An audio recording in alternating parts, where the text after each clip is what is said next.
یہ رحمت شفیع امت صلی اللہ تعالی علیہ وسلم کا فرمان دل نشین ہے۔ جب جمعرات کا دن آتا ہے اللہ عز و جل فرشتوں کو بھیجتا ہے جن کے پاس چاندی کے کاغذ اور سونے کے قلم ہوتے ہیں۔ وہ جمعرات اور شب جمعہ مجھ پر کثرت سے درود پاک پڑھنے والوں کے نام لکھتے ہیں۔ جتنا ہو سکے شب جمعہ پھر روز جمعہ درود پاک کثرت سے پڑھیں، انشاءاللہ اس کی خاص برکتیں نصیب ہوں گی۔ پڑھتا رہوں کثرت سے درود ان پہ صدا میں، پڑھتا رہوں کثرت سے درود ان پہ صدا میں، اور ذکر کا بھی شوق پائے غوث و رضا دے۔ درود پاک پڑھنے کے بے شمار فضائل و برکات ہیں۔ میرے آقا مدینے والے مصطفیٰ صلی اللہ تعالی علیہ وسلم کا فرمان عالی شان ہے، الصلاۃ علی نور یوم القیامہ عند ظلمت الصراط۔ میرے آقا فرماتے ہیں کہ مجھ پر درود پڑھنا قیامت کے دن پل صراط کی تاریکی کے وقت نور ہوگا۔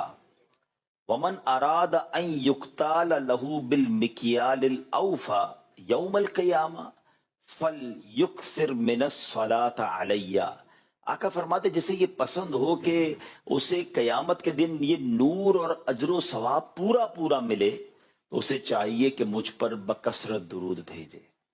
قیامت کے دن جو پل صراط ہوگا نا بہت ڈارک ہوگا، ایک تو تلوار سے زیادہ تیز، بال سے زیادہ باریک اور اندھیرے میں ڈوبا ہوا۔ آج رات کو جب ہم گھر جاتے ہیں موٹر سائیکل میں لائٹ نہ ہو اور اسٹریٹ لائٹ بھی بند ہو تو ٹریول کتنا مشکل ہو جاتا ہے، مگر وہاں کوئی لائٹ نہیں ہوگی، اندھیرے میں ڈوبا ہوا وہ پل ہوگا اور نیچے جہنم کی آگ ہوگی۔ اب نور جس کے پاس ہوگا وہ آسانی سے اسے پار کرے گا۔ تو پل صراط کا نور نبی پاک نے فرمایا درود پاک کثرت سے پڑھنا۔ آپ لوگ جو جاب کرتے ہیں، کام کرتے ہیں، صبح گھر سے آتے ہیں، کوئی بائک پہ آتا ہے، کوئی گاڑی پہ آتا ہے، کوئی بس میں آتا ہوگا، اگر یہ جو ٹریول ٹائم ہے نارملی کوئی کام نہیں ہوتا ہمارا، ہم یا تو موبائل دیکھ رہے ہوتے ہیں، سوشل میڈیا دیکھ رہے ہوتے ہیں، اگر اپنا ٹریول ٹائم درود ٹائم بنا لیں، 10 جیب میں رکھیں، آپ یقین کریں آپ کو اندازہ بھی نہیں ہوگا جب آپ اپنے آفس پہنچیں گے تو پتہ نہیں کتنے 100 بار، بعض اوقات تو 1000 بار درود پاک ہو گئے ہوں گے۔ الصلاۃ والسلام علیک یا رسول اللہ، یہ بھی درود پاک ہے۔ صلی اللہ تعالی علی محمد صلی اللہ علیہ وسلم، یہ بھی درود پاک ہے۔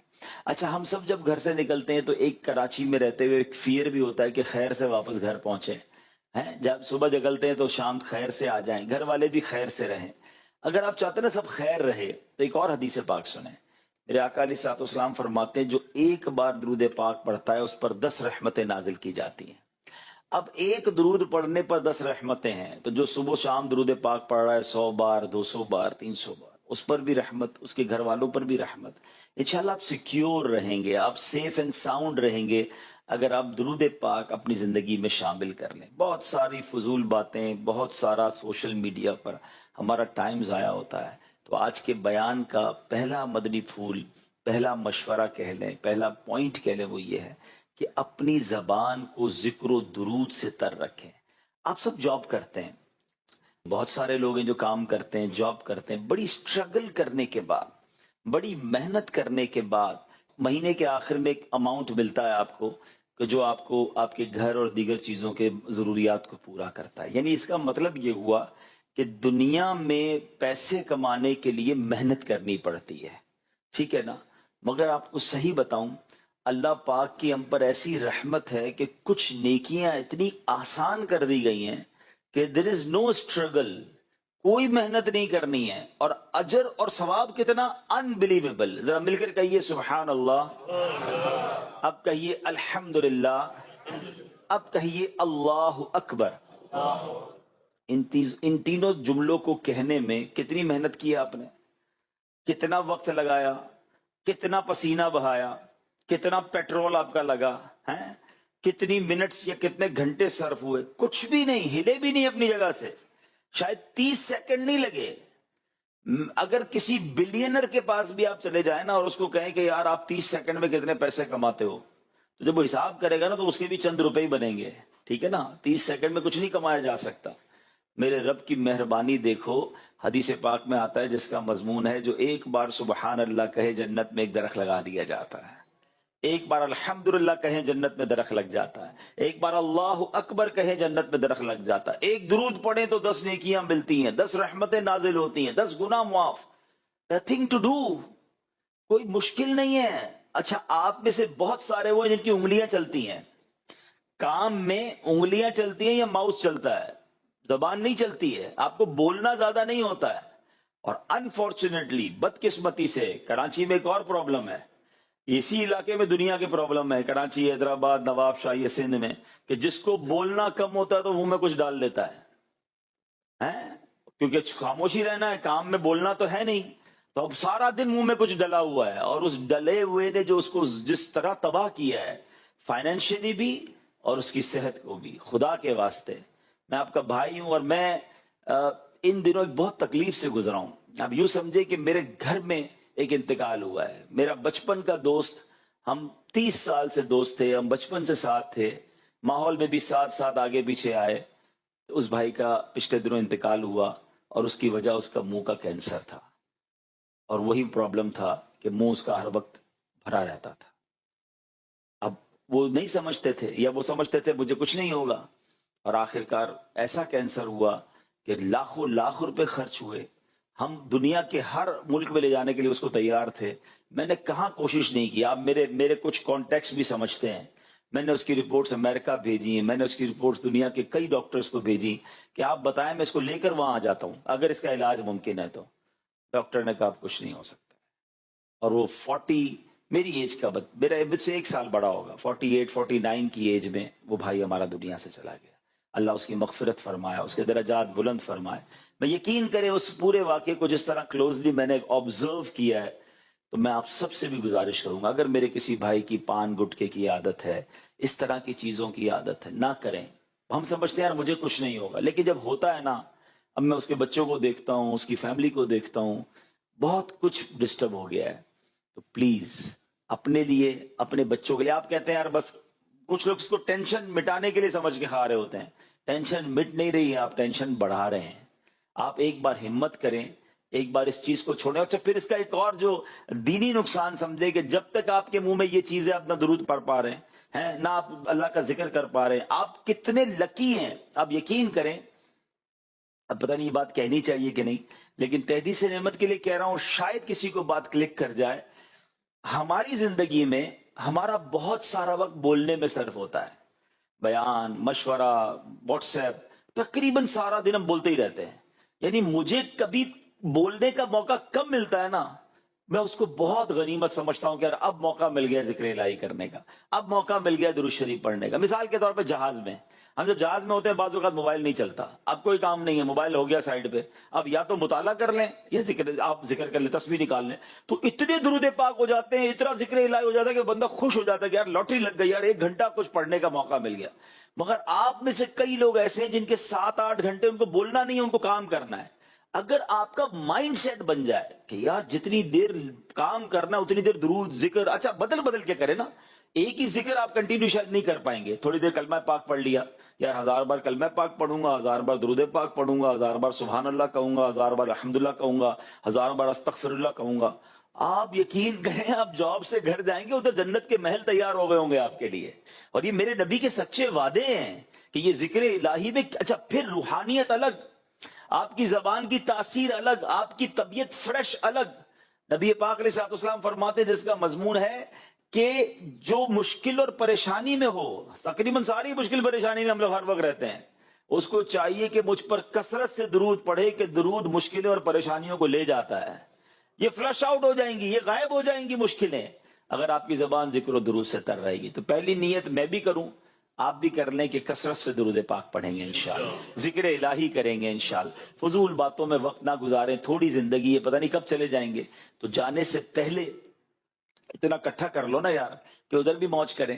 تو انشاءاللہ میں امید کرتا ہوں کہ اس پر آپ غور کریں گے اور اپنی فضول باتیں، دیگر فضول کاموں کی بجائے زبان کو ذکر الہی سے تر. اور اس کے لیے بہترین طریقہ تسبیح ہے. آپ تسبیح ہاتھ میں رکھیں. جب آپ کے ہاتھ میں تسبیح ہوتی ہے نا، ٹھیک ہے کام کرتے ہوئے آپ تسبیح نہیں رکھ سکتے تو پھر آپ زبانی پڑھیں، لیکن جب آپ فری بیٹھے تو جیب سے تسبیح نکال لیں. اب تو ہاتھ میں تسبیح فکس ہو جاتی ہے، تو تسبیح ہاتھ میں ہوتی ہے تو آپ کی زبان آٹومیٹکلی چلنا شروع ہو جاتی ہے. ایک بار پھر درود پاک پڑھ لیں. صلو علی الحبیب صلی اللہ تعالی علی محمد صلی اللہ علیہ وسلم. عمر وہ ہیں جو قرآن پڑھ کر ایمان لائے، قرآن سن کر ایمان لائے. ہے نا پورا واقعہ ہے جو آپ کی بہن ایمان لے آئی تھیں، آپ گھر پہنچ گئے، بہن پہ تشدد کیا تو کہا بتاؤ تو سی کیا پڑھ رہی تھی، آیتیں پڑھتے گئے، دل کی دنیا بدلتی گئی اور آقا کے قدموں میں آ کر ایمان لے آئے. تو ان کی جو سٹارٹنگ ہے نا وہ قرآن سے ہے. اور حضرت عمر وہ عظیم ہستی ہیں، یہ پھر الگ موضوع ہے، کبھی انشاءاللہ کریں گے، کہ آپ وہ ہیں کہ جن کی زبان پر حق جاری ہوتا تھا. آپ نبی پاک کو مشورہ دیتے تھے، اللہ قرآن کی آیت نازل فرما دیتا ہے. اتنی موافقت آپ کی قرآن پاک کے ساتھ رہی. One of the amazing personality in the history of Islam. ایک اور خوبصورت جملہ، میں اور آپ مسلمان ہیں تو عزت والے ہیں. میری اور آپ کی عزت کا سبب مسلمان ہے.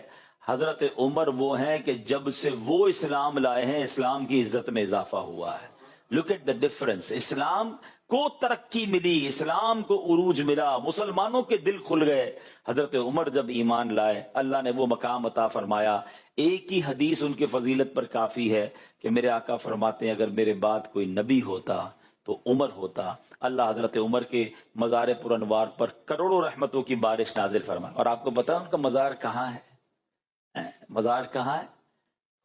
صرف مدینے میں نہیں ہے، صرف جنت البقیع میں نہیں ہے، روضہ رسول کے اندر سنہری جالیوں کے پیچھے جہاں نبی پاک کی قبر منور، رائٹ آفٹر حضرت ابوبکر صدیق اور اس کے ساتھ حضرت عمر فاروق جلوہ فرمائے. سبحان اللہ. قیامت تک جتنے مسلمان، کروڑوں اربوں مسلمان روضہ رسول پر جا کر سرکار علیہ الصلوۃ والسلام کی بارگاہ میں سلام عرض کریں گے.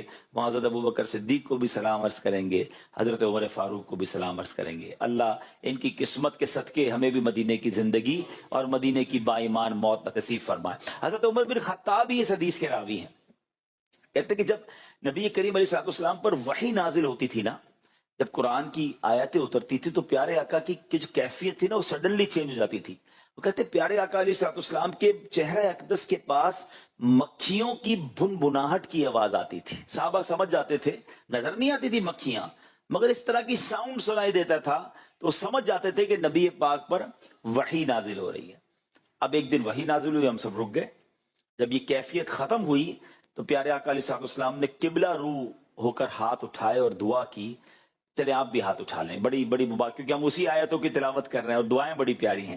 اے اللہ عز و جل ہمیں زیادہ عطا کرنا اور کمی نہ فرمانا، ہمیں عزت دینا اور ذلیل نہ کرنا، ہمیں عطا فرمانا اور محروم نہ کرنا، ہمیں چن لے اور ہم پر کسی دوسرے کو نہ چن. اے اللہ عز و جل ہمیں راضی فرما اور ہم سے راضی ہو جا. آمین بجاہ النبی الامین صلی اللہ علیہ وسلم. پیارے آقا نے یہ دعا کی اور پھر فرمایا مجھ پر 10 آیتیں نازل ہوئی ہیں، جس نے ان مذکور باتوں کو اپنایا وہ جنت میں داخل ہوگا. اب وہ آیتیں کون سی ہیں؟ ٹھیک ہے، آیتیں کیا ہیں؟ اللہ تبارک و تعالیٰ قرآن میں ارشاد فرماتا ہے بسم اللہ الرحمن الرحیم قد افلح المؤمنون.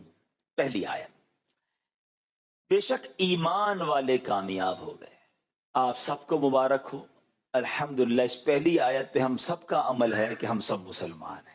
ایمان والے کامیاب ہیں اور ہم کون ہیں؟ ایمان والے. الحمدللہ فرسٹ کیٹیگری، یعنی پہلا کوشچن کے آگے ٹک ہو گیا ہے کہ یہ ہمارا عمل ہے. مگر اس میں ایک تھوڑا سا ٹویسٹ ہے. آپ ماشاءاللہ انٹرنیشنلی چیزوں پہ نظر رکھتے ہیں. اس وقت دنیا میں the most growing religion on earth, دنیا میں سب سے تیزی سے پھیلنے والا مذہب کون سا ہے؟ اسلام.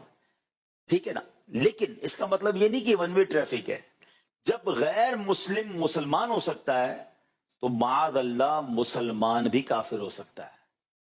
ہم مسلمان تو ہو گئے، پہلا سوال ٹک، مگر کامیاب کب ہوں گے؟ جب مسلمان مریں گے. قبر میں بھی ایمان لے کر جائیں گے نا. تو زندگی بھر مسلمان رہے، معاذ اللہ پہ کافر ہو جائے، مرتد ہو جائے تو کیا ہوگا؟ تو یہ بات ذہن کے کسی گوشے میں رہنی چاہیے، اس کا ڈر رہنا چاہیے، اس کی دعائیں ہونی چاہیے کہ اللہ مسلمان تو بنا دیا، اب ایمان سلامت رکھیو. اور یہ میں نہیں کہہ رہا، پیارے آقا علیہ الصلوۃ والسلام کی دعاؤں میں سے ایک دعا ہوتی تھی، یا مقلب القلوب ثبت قلبی علی دینک، اے دلوں کو پھیرنے والے میرے دل کو اپنے دین پر ثابت قدمی عطا فرما۔ اب یہ کون کہہ رہے ہیں؟ جن کے صدقے ہمیں ایمان ملا ہے، تیرے صدقے میں آقا سارے جہاں کو دین ملا، وہ آقا کہہ رہے ہیں کہ اللہ میرے دل کو سلامت رکھ۔ یہ ہماری تربیت ہے نا کہ دل بدلتا ہے۔ اب ہر کسی کو سننا ہے، ہر کسی کی صحبت میں بیٹھنا ہے۔ ہمارے یہاں یہ بھی بڑا پرابلم ہے کہ ہم کہتے ہیں یار میں سنتا سب کو ہوں، میں بیٹھتا سب کے ساتھ ہوں۔ ہمیں یہ سمجھنا ہے کہ ہمیں اگر بے دینوں کے ساتھ بیٹھیں گے، بے دینوں کو سنیں گے، تو یہی تو ان کا پلان ہے کہ کسی طرح ہمارا ایمان چھین لیا جائے۔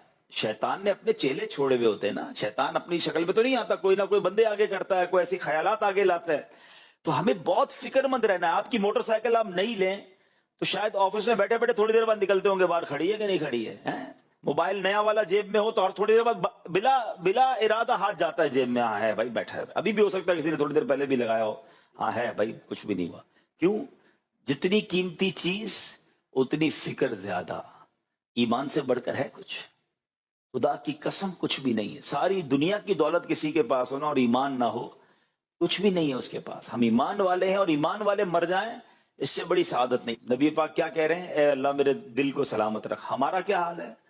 کبھی کوئی دعا، کبھی کوئی فکر، کبھی کوئی ٹینشن، کبھی کسی بزرگ کے پاس گئے کہ حضرت بتائیں تو اسے ایمان کیسے چھن سکتا ہے، کیا کیا چیزیں ہیں، اس کی پوری تفصیل ہے۔ میں اس میں ایک مشورہ دے دیتا ہوں، ایک کتاب ہے امیر اہل سنت کی، ایک تو کفریہ کلمات کے بارے میں سوال جواب، بڑی ہے، چھوٹی پڑھنا چاہیں تو برے خاتمے کے اسباب کتاب ہے، 28 کفریہ کلمات، یہ چھوٹے چھوٹے رسالے آپ پڑھیں گے تو آپ کو ریئلائز ہوگا۔ سب سے پہلے یہ ریئلائز کریں کہ ایمان چھن سکتا ہے۔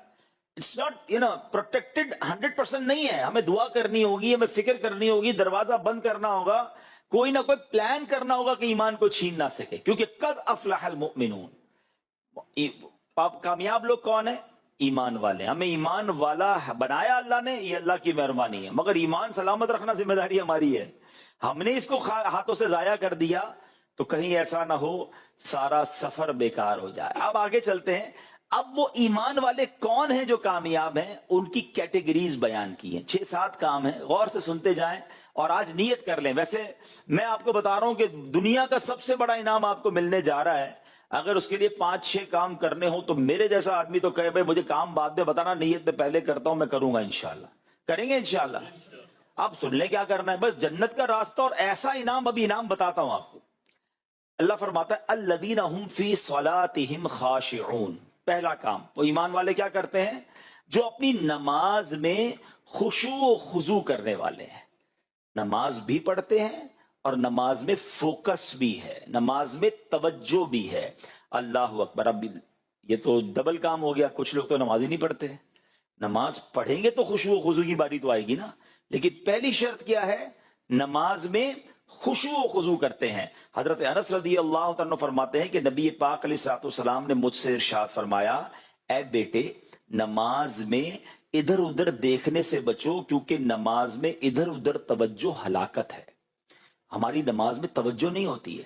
ایک اور جگہ نبی پاک علیہ الصلوۃ والسلام نے فرمایا کہ بی بی عائشہ کہتی میں نے نبی پاک سے سوال کیا کہ نماز میں جو ادھر ادھر توجہ کرتے ہیں تو اس کے بارے میں کچھ ارشاد فرمائے۔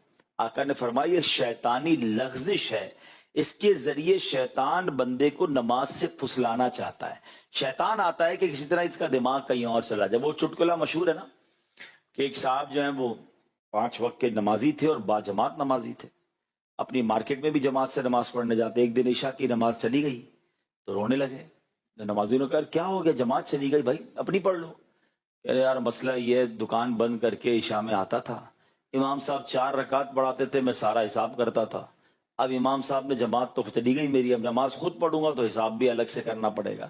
یعنی یہ بظاہر تو چٹکلا ہے لیکن ہمارا حال بھی ایسا ہی ہوتا ہے۔ شاید بہت سارے پروگرام، بہت سارے ایڈیٹنگ کے ٹولز، بہت ساری جناب وہ چیزیں ہمیں دماغ میں یاد آتی ہیں، یار یہ رہ گیا تھا، وہ رہ گیا تھا، یہ ای میل باقی ہے تو یہ جواب باقی ہے۔ تو اس کی ایک وجہ ہے، لیکن پہلے میں ایک آپ کو واقعہ سناتا ہوں کہ ہمارے اسلاف نماز کیسے پڑھتے تھے اور ہمارا حال کیا ہے۔ حضرت ابو الاحوص رحمۃ اللہ تعالی کہ حضرت سیدنا منصور بن معتمر رحمۃ اللہ تعالی کی پڑوسن نے اپنے والد صاحب سے پوچھا کہ حضرت وہ جو سیدنا منصور کی چھت پر ایک لکڑی نظر آتی تھی وہ کدھر ہے؟ روز چھت پہ ایک لکڑی نظر آتی تھی۔ تو بتایا بیٹا وہ